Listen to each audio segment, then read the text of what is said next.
ಇಲ್ಲಿವರೆಗೆ ಯಾವ್ಯಾವ ಸ್ವರಚಿಹ್ನೆಗಳ ಪರಿಚಯ ಮಾಡ್ಕೊಂಡಿರಿ? ಸ್ವರಚಿಹ್ನೆ, ಆ ಸ್ವರಚಿಹ್ನೆ, ಈ ಸ್ವರಚಿಹ್ನೆ, ಈ ಸ್ವರಚಿಹ್ನೆ ನಾಲ್ಕು ಬರ್ತವೆ. ಅ ಸ್ವರಚಿಹ್ನೆಗೆ ಏನಂತ ಕರಿತೀವಿ? ಅಸ್ವರಚಿಹ್ನೆ. ಅಸ್ವರಚಿಹ್ನೆ. ಆ ಸ್ವರಚಿಹ್ನೆ, ಈ ಸ್ವರಚಿಹ್ನೆ, ಈ ಸ್ವರಚಿಹ್ನೆ. ಇವತ್ತು ಊ ಸ್ವರಚಿಹ್ನೆ ಬಗ್ಗೆ ತಿಳ್ಕೊಳ್ಳೋಣ. ಊ ಸ್ವರಚಿಹ್ನೆ,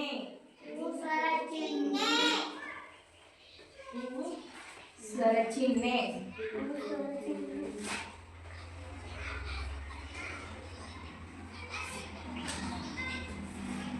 ಊ ಸ್ವರಚಿಹ್ನೆ. ಸ್ವರಚಿಹ್ನೆ ಏನಂತ ಕರಿತೀವಿ? ಊ ಸ್ವರಚಿಹ್ನೆ ಹೆಂಗಿರ್ಬೇಕಂದ್ರೆ ಹೀಗಿರ್ತದೆ. ಇದಕ್ಕ ಕೊಂಬು ಅಂತ ಕರಿತೀವಿ ನಾವು. ಏನಂತ ಕರಿತೀವ? ಕೊಂಬು.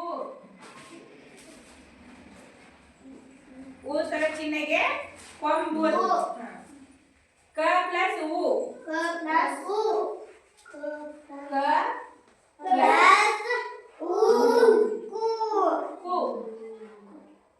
ಇದು ನೋಡಿ, ಈ ಸ್ವರಚಿಹ್ನೆ ಏನೈತೆ ಇದು ಊ ಸ್ವರಚಿಹ್ನೆ. ಇದು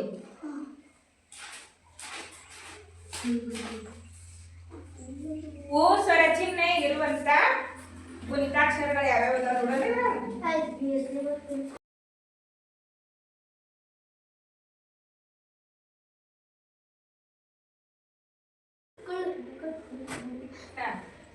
ಈಗ ಇವೆಲ್ಲ ಯಾವ ಸ್ವರಚಿಹ್ನೆಯ ಗುಣಿತಾಕ್ಷರಗಳು?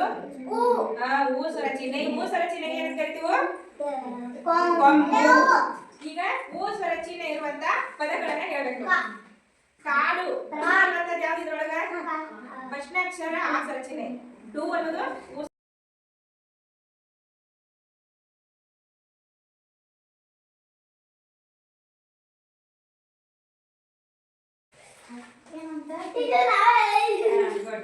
ಈಗ ಇಷ್ಟು ಪದಗಳನ್ನೇ ಬರ್ತಿದೀವಿ. ಊ ಸ್ವರಚಿಹ್ನೆ ಇರುವಂತಹ ಪದಗಳನ್ನೇ ಬರ್ತಿದೀವಿ.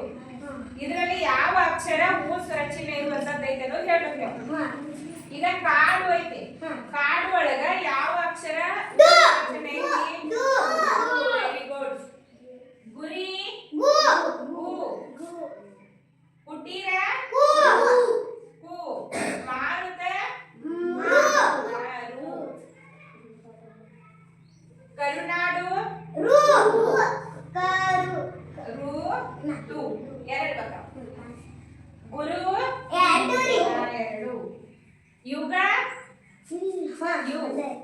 ಜನರು ಮಾಡು ಕುವರಿ ಮುರಿ ಕುರಿ ಸುರು ಚುಟುಕು. ಮೂರು ಅಕ್ಷರಗಳು ಏನದಾವ ಇಲ್ಲಿ ಊ ಸ್ವರಚಿಹ್ನೆ ಇರುವಂತವ ಅದಾವ.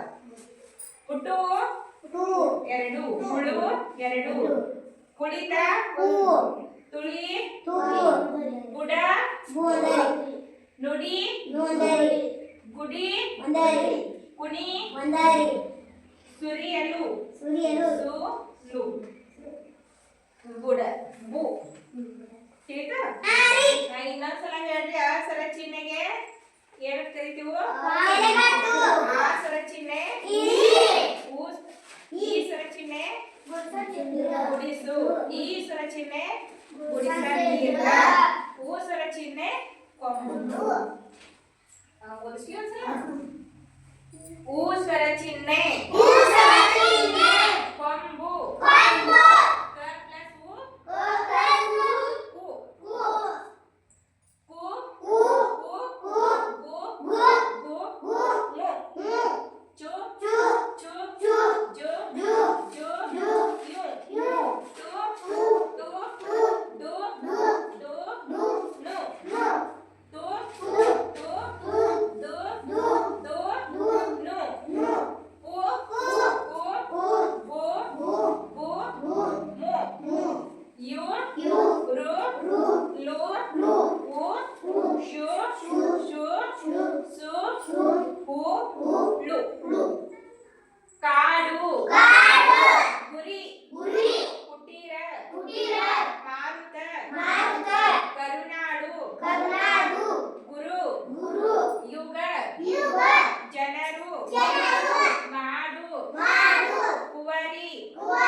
ಪುಟು ಹುಳು ಕುಳಿತ ತುಳಿ ಗುಡ ನುಡಿ ಗುಡಿ ಕುಣಿ ಸುರಿಯಲು ಬುಡ ತಿಳಿತಿದೆ ಎಲ್ಲರಿಗೆ ಯಾವ ಸ್ವರ ಚಿಹ್ನೆಯ ವೃತ್ತಾಕ್ಷರಗಳು ಇವೆಲ್ಲ